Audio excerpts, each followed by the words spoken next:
Well, we'll try it again one more time from the office here. I know I got good connection here. I don't know if I can get anybody back on here again, but we're the unfortunately when I go across town right before I get about a mile before I get to my place over here, I'm on Verizon and then it jumps from Verizon over here close to an AT&T tower, and it doesn't pick up good over here. So that's the problem. Hey, Brian, happy Thanksgiving to you too. Happy Thanksgiving to you. I hope I can have a good, happy rest of the Thanksgiving. I hope my signal's good and everything here. Oh, you're there again, are you, Lisa? Hey, yeah, glad to see you jump back in there. Yeah, I was chatting away a while ago. I lost that signal going across town. I My signal does good to about halfway through town, and then after that, it just fades away, and I can't get anything. I think my AT&T phone does okay sometimes on this side, but not my other one.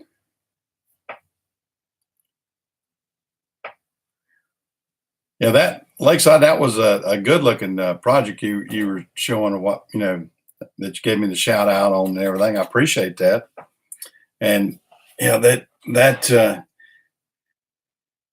you made JC jealous when he saw that other gray doll. Yeah, I need to. I got one in the back right now. It's not a gray doll. It's a what is it? Not a. It's a. I got it from Herc Rental, uh, but gosh, I'm forgetting which kind it is. But those things are handy. I'm looking to maybe pick me up one. Uh, uh, I talked to a guy in Virginia that's got several, and I'm gonna go up and probably look at one of those in a few weeks. And I need to probably make a few purchases before the end of the year anyway for depreciation purposes. So I'm gonna have to make.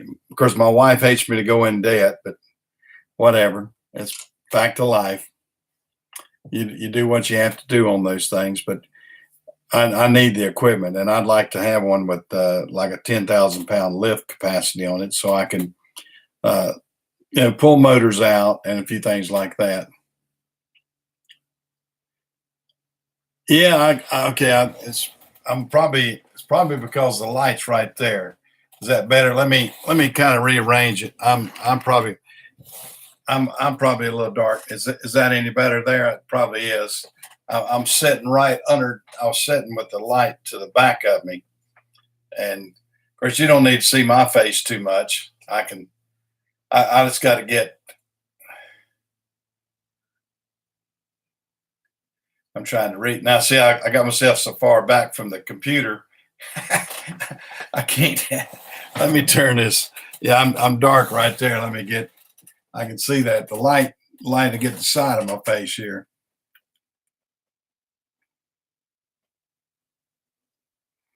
Yeah, well, I'm fine. I just got to be able to get close enough so I can read. Old men don't have good vision. I'm wearing those specs anyway, and I guess I can get a magnifying glass and go up there and everything. But I'm just out here at the. Well, let me see. I can turn on some more light out here. Let me get up. I got all the light all about here.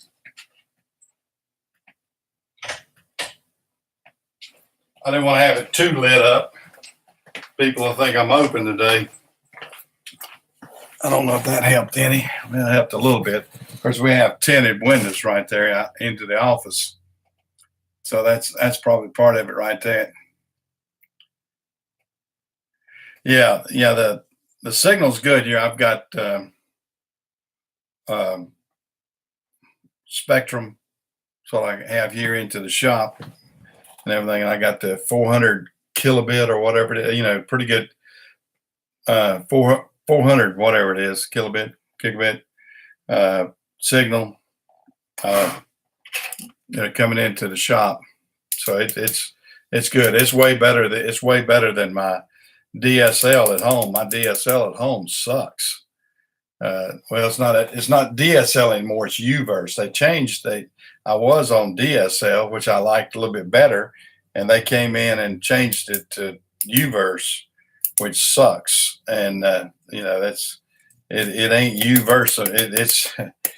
It's you crappy is what it is instead of UVerse. But that's what you get. You have to get what you can get when you're out in the country.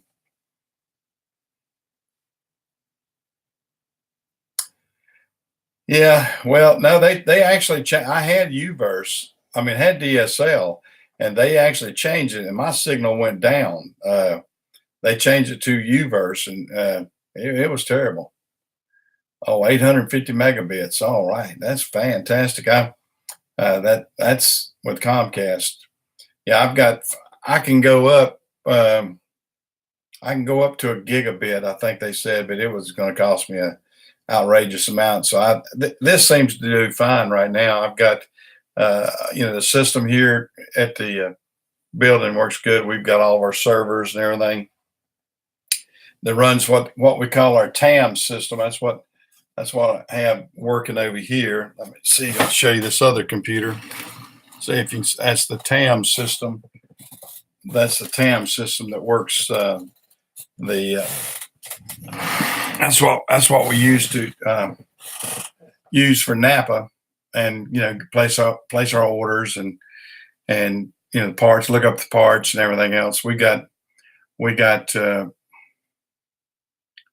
okay, the fiber UVerse. Well, yeah, I don't have fiber. Yeah, that's the thing about it. I'm out in the country, and my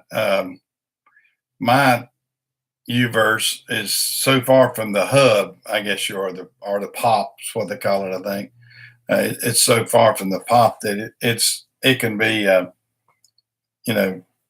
it's too much distance, I think, and it's running on copper, and it's not fiber. I mean, if they had fiber to what they call a pop or whatever, I think we could get a better service, but I don't. I mean, we're running copper all the way back to the uh, AT&T station, which is about, and I'm about on what they call the limit too. I'm about probably 3 miles away. That if they had to run the copper, 3 to 4 miles out, and that's about the limit, they say. So that's why my signal is probably pretty bad out there. I mean it's so bad I get a lot better signal. I've got the unlimited account with my Verizon telephone. The Verizon tower is close enough that my signal is better on my cell phone, and I just do a hotspot off my cell phone and get a better signal than I do my UVerse, and that's sort of bad. I mean, that it's not sort of bad; it is bad. And I mean, I have time. I mean, I can't watch YouTube videos out there without them being choppy and a few things like that. I can watch them on my phone uh, at home, but when I want to see YouTube, I come out here and I can watch them constantly, just like a regular TV. That and now and the one that our place at the beach has got it that way too. It's good. Yeah, that's the problem. Yeah, and that's the problem. I'm not in town. I'm outside of town, and I'm a mile off the road into the countryside on my private road. So that's the problem. We get into it. It's just it's a mile away and everything. Tell you what, guys, I'm gonna take a short, quick break. I'm gonna run back to my refrigerator. Hey, JC. Yeah, yeah. JC pipes in the sunshine. JC, keep them entertained a second. I got to run back and get me a Mountain Dew. If y'all don't mind. So hold on a second.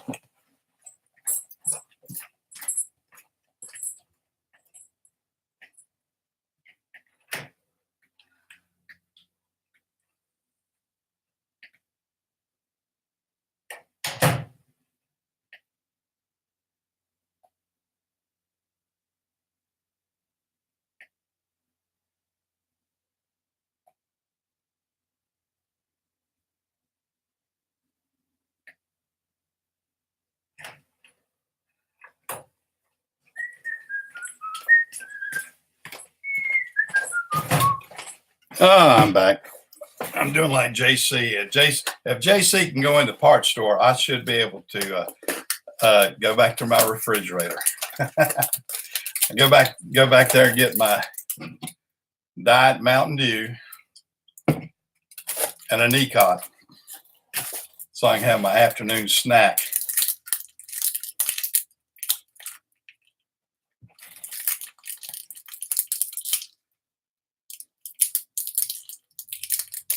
What trucks are you working on today?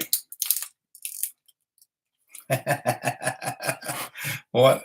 Yeah, I went live, so I did that on purpose, JC, just to slow you down. Just you don't need to work 9 days a week, or like the Beatles old song, 8 days a week. JC definitely an 8 days a week guy, isn't he? I'm gonna pop open my package here, so I can have me a little peanut butter cracker here, and my Mountain Dew. Yeah, it just 99 F450 7.3 manual transmission. 79,000 miles. Good gracious. Yeah, JC is definitely one of the hardest working guys on YouTube. I'm probably one of the oldest guys on YouTube. That's about the only rank I can get. I'm one of the old guys. No, if it's only got 79,000 miles, yeah, that's about in the big truck world, that's about a 4 months worth of driving. Yeah, 7.3. Well, good gracious, that it had to be what year did they start making the 6 liter? That's a seven. What is it? I mean, 03 back, isn't it? 03 is when the last year they made the 7.3s.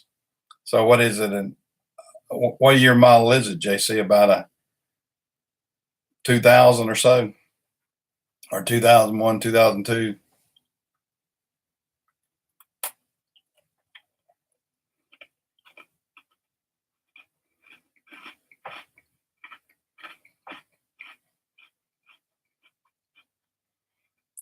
That's the problem, JC.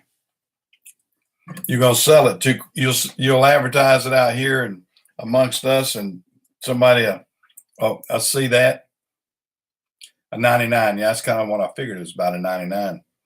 Well, you must have got that somewhere else in Ohio then, if it's rust free. Or it was garage the whole time. Sounds like it might have been garage if it only has 79,000 miles on it.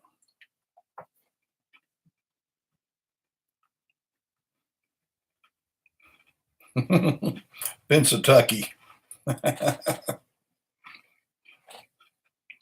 Well, he must have had a good garage there.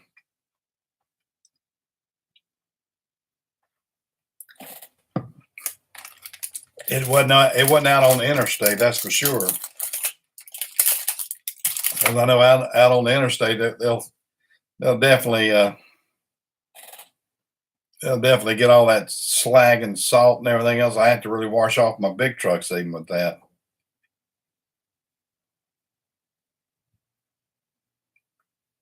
Huh. Those E350s, my nephew, he likes to use those for service trucks. He's got, does that one have a service bed on it, or is it just a regular van bed?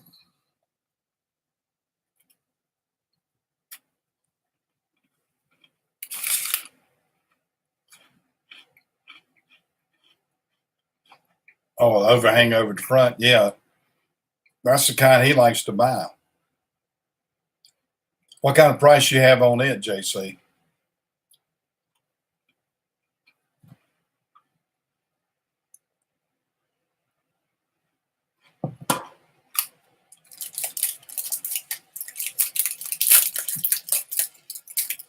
I don't know why I'm snacking. I got in two or three more hours, I'm gonna be back eating turkey again.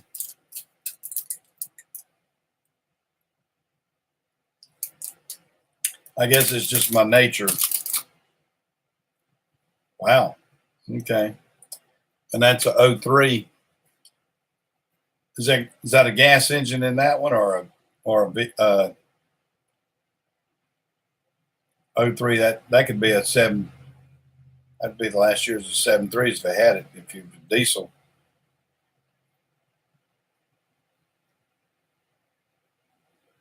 Gas. Okay. Yeah, yeah, I had to tell Scott about that. Shoot me a picture of that. I mean, of course, you sell these things faster than you can get the picture made sometimes. But yeah, if you get a chance, I told him about that other one, and I never got back in touch with him quick enough. You already had it sold by the time he got back in touch with me. Wow. Yeah. Well, that's definitely if it's got the 15-foot box and everything, that's definitely the kind you want for that makes good service trucks. Now, is it dual wheels? Is it dual wheels in the rear, or is it single? I've seen them both ways. A 15-foot box, I hope, has got dual wheels.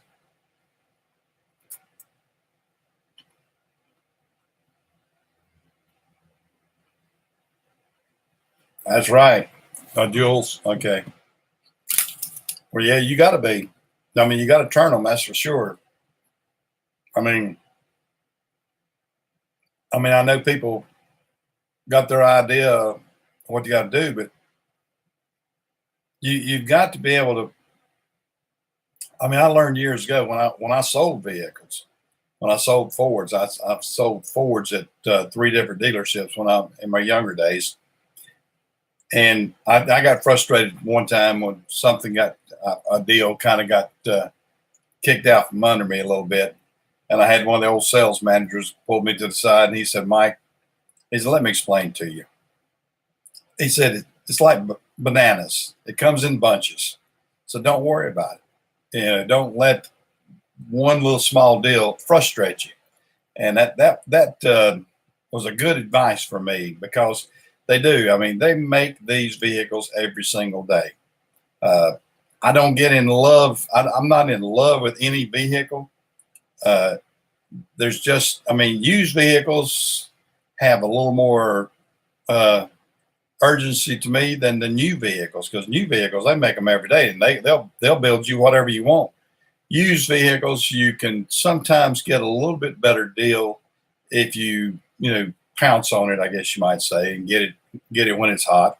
Uh, but I don't worry about that either, because there's always going to be another one in the if you do your research right. And everybody out there now with the internet, and just like what we're doing now, uh, if you can't do your research and find something, you're just fooling yourself, because it's easy knowledge nowadays. Hey, Walter.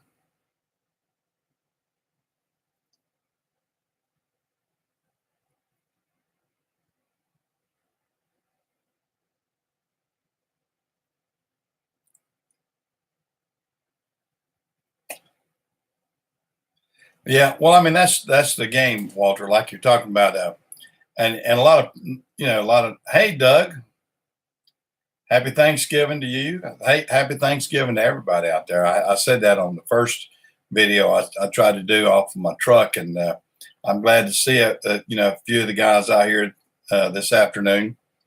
Uh, I watched a little bit of football. I'm not overly excited about anything. Yeah, a lot of people do that. Uh, I've been involved and privy to that information. We have several big auctions. We used to have one of the biggest up here at Statesville, North Carolina. Uh, I believe it was Manheim or somebody ran that. Uh, I don't know who owns it now, but they used to have a huge auction, and then Darlington, South Carolina, they got a huge auction too down there, close to the racetrack down there in Darlington, and it's something. Yeah, Alabama. Yeah, now that's they play who they play Auburn this weekend. isn't it, Doug? I believe Alabama. I think it is. That's usually the old what they call the Iron Bowl.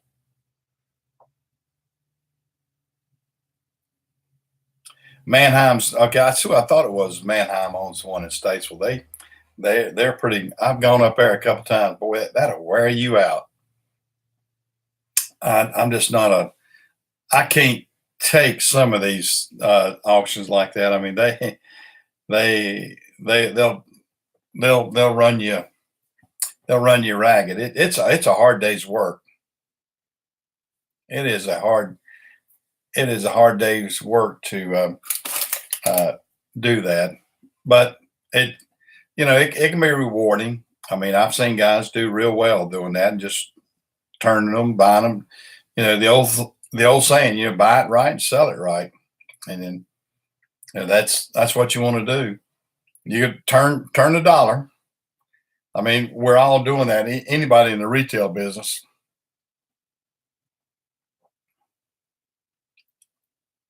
Oh man, yeah, you better have your game on if they're going to run through 400 trucks in 4 hours. Now, I've gone to the heavy equipment sale. They've got one here down below us in down near Anderson, South Carolina.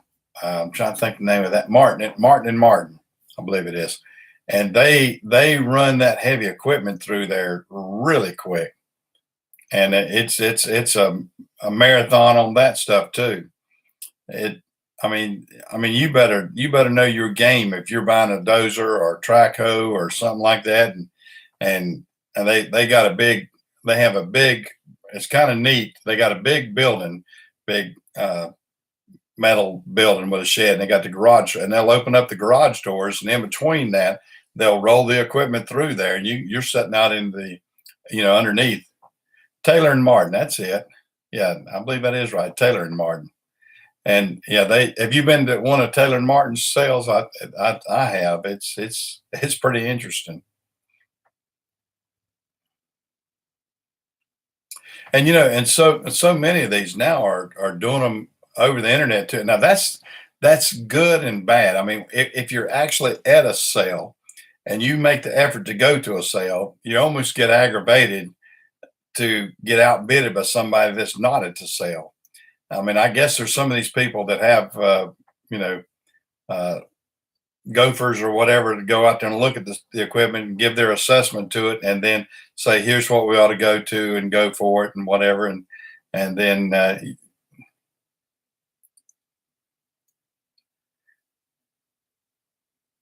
well, I know it. Exactly, and we bought a we bought a bulldozer down there at Taylor and Martin, and we also bought a cement mixer for my brother-in-law down there. He bought a portable cement mixer when he was building his new house up in the mountains about, oh gosh, that's been 12, 15 years ago, I think. But yeah, you better have your big checkbook ready.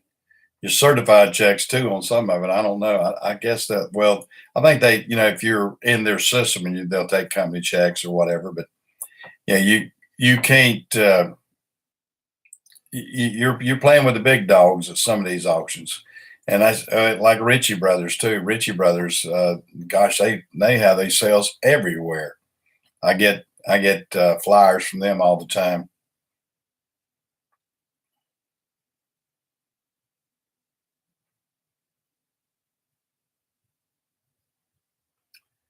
Yeah, yeah. This the internet bidding is it's kind of funky. I had I was buying a Mack truck. Uh, Thought I had it. It was a flood damaged truck. When the hurricane, I think Hurricane Floyd or one of them that hit the east coast of North Carolina, and they had a brand new Mack truck that had gotten flooded. And I mean, I know it was flooded bad because it had sand all the way up into the sun visor in a Mack truck. And I bid it on it and thought I had it at a good deal. I got outbidded by somebody, but I'm kind of glad I did. Now, I've had one other flood damaged vehicle, and it gave me a fit. And you can really get into some issues with flood damaged vehicles, and uh, Yeah. Now, Richard Brothers, now they have a buyer's premium too. Don't a lot of these? I mean, that's the ones that drive me crazy. I like going to the ones that don't have the buyer's premium. Uh, we got a local auction company that doesn't tack that on, but gosh, it just it aggravates the crap out of me to have a buyer's premium. And you're over there and you go, well, let's see, now you got to add this other 15%. Well, you better not bid too much. If you do that, your real price is this, and it really is. It really gets under my skin. I don't know. It's just the fact that you have to pay that extra fee. That's like double taxation. You pay the price of the whatever you think you buy it for, then you pay the tax, and then plus you pay a buyer's premium, and that's aggravating. It's like double taxation or something.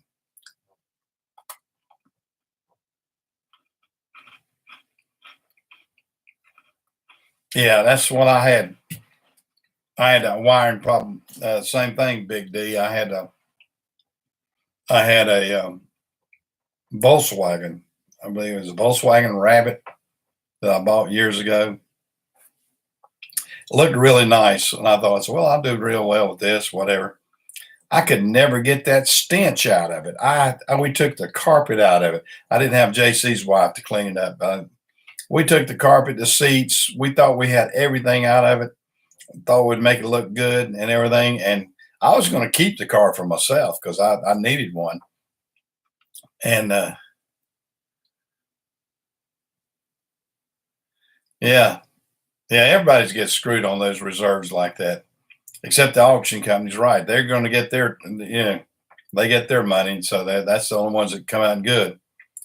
But yeah, these flood damaged vehicles, you better be game on knowing what you're doing with those, and better have a system because I ended up selling that vehicle. I mean, I bought it, cleaned it up.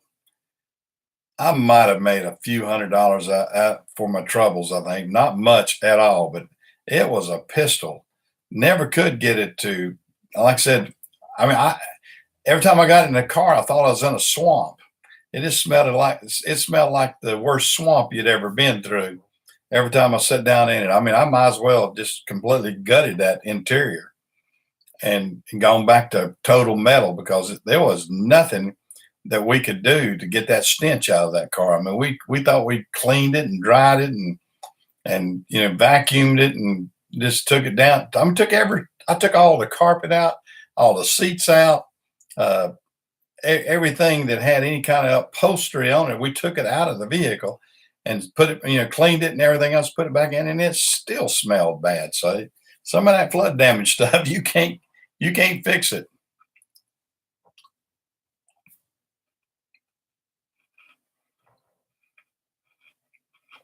Yeah, that's exactly right. I mean, you think you think you got it dried out, and I've even done that. I put a dehumidifier in one and try to suck all the moisture out of it, and then the first foggy day or the first rainy day or whatever, boom, that smells right back in there. It's a stench that you never forget. That's for sure. And so it's not it's not a fun thing. So I mean,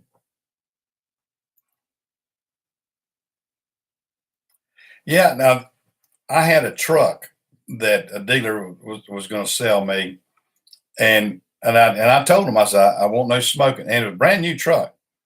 And the guy delivering the truck smoked in the truck, and I almost refused to buy that truck. I'd already put a down payment on it and everything, and they took it and had an ozone thing done on it. Had to do it twice because you could still smell that smoke in that guy's on that in that truck. Because I'm strict on it. Boy, I was PO'd to get a brand new. It was a 2016 at the time. I bought two 2016 Cascadias, and they were gliders, and they brought them from Iowa, whereas this guy out there had the Cascadias and everything figured out. Not many of them could do the glider Cascadias, but I bought it from West Carolina, which is a Freightliner dealership up here. And as soon as it came in, and I told them before I bought them, I said, now whoever transport these, make sure that they're not smokers. Oh yeah, yeah, our guys make sure that they're not going to do that and everything else. Sure as the world, I got down. The truck came in, it smelled like an ashtray, and I said, well, I guess you're going to get another one from from Iowa then, because you see all that. Oh, Mr. Jones, we'll do this, we'll clean it up, and we'll guarantee that it won't smell that. Well, they did it and did one time, and then the salesman called me back. He said, "Well, we've had it done," and he said, "I still smell it, so I'm gonna send it back out to do it again." And they did it, and after the second time, it got it smelling pretty decent. Yeah, it does. I mean, that's the thing about it. Like what you're saying, JC, it gets in the heater ducts and the air conditioning and everything else. And I've had drive, and I don't want my drivers to smoke. Uh, it's hard to get out of a system out of that. I mean, once it gets into the system of the truck, I mean, yeah, it's terrible. I had one old guy that, and I kept telling him, I said, the boy's name was David. I said, David, can't have you smoking him. Oh no, I won't smoke in the truck. I said, I don't want you holding it out the window and saying that you're not smoking in the truck. I said, if you got to smoke, you get out of the truck, you smoke, whatever. Well, this boy Febrezed the truck up and everything else so bad that summer when he had started using air conditioning, he had stunk up that truck so bad. He called me. He said, I can't drive this truck. I said, why? He says, burning my eyes. I said, really? I said, I wonder why. I said, you were the only one driving that vehicle. You were the only one in it. So whatever you've done to it, it's your fault. So it's not for me to put you in a new truck or a different truck because you did exactly what I told you not to do. And that was sort of the end of conversation. And eventually is the end of that driver too. That's you know, they it's terrible. Yeah, I can't deal with it. And then that even my store, when I took over the store last year, the Napa store, the old one, that was the first thing I kind of did my due diligence around town, a few things. And that was the one thing that most of the people told me, said, I can't stand to walk in that store. Said it smells like an ashtray. Well, the two guys that were running it, they were puffing smoke all the time. And when I came in and took it over, I said, guys, here's a new rule. I said, you may want to walk out the door right now and leave. I don't care. I said, but we're not going to smoke in this building anymore going forward from this day. If you got to smoke, you go outside and take a smoke break. I said, but we are not going to smoke in this building and have it smell like an ashtray. And and that's what we did. And so and especially this new building. Now, this new building here, this is a nice place here. It's clean. It doesn't smell like I mean, the old building. I'm so glad to get out of it. It's pathetic. It was. I about had to shovel out the dirt and dust and grime and grease and everything else that was in that one. It was terribly bad. But the new one, we've painted it, and we've got the epoxy floors. We've gone through putting new ceiling panels in it. Done a lot of work to it on interior and exterior, and I'm not going to have it disrupted with a couple of smokers. That's for sure. Well, and that's the thing about it. It doesn't take but a 5 minute cigarette to ruin stuff. I mean, even in here, and we've got there's a thing in our city is you're not supposed to be smoking in public places anyway, and that's in a public building. Like restaurants or anything. So I'm hopefully people are respectful and they don't come in smoking. I don't leave it. There's not an ashtray in here, that's for sure. And of course, now I have the guys that will drag a leaking hydraulic hose all the way from the front door to the counter and then throw it up on the counter. So I'm having to deal with that kind of stuff. Or they'll come in with an old battery that's got acid all over it.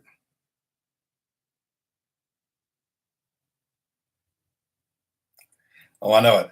Well, and years ago, I'll tell you something that I, when I had my internet business, and I used to do a lot of internet work, my son and I, and we used back in the days, back in the 80s and early 90s, we used to build a lot of computers on the side. And one of the things that would tear up a computer as bad as anything is smoke. It would be the nicotine. I mean, we could take some of the power supplies out of a computer.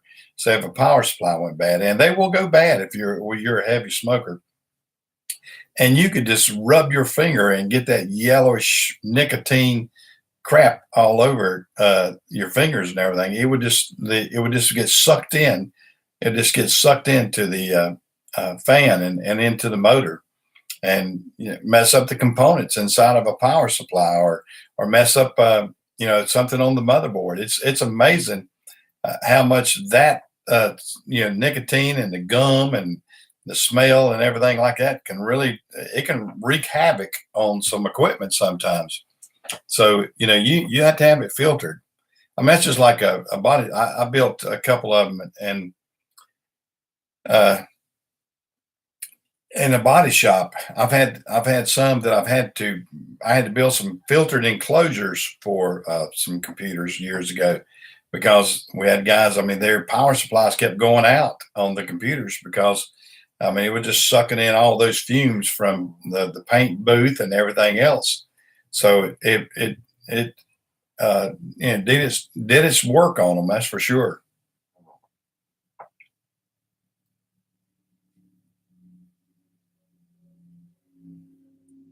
Yeah, yeah, and people that smoke in their house. You see a lot of people now, and we rent one of our house. We rent a house to a lady. She smokes, but she smokes outside because she doesn't want it smoked up on the inside.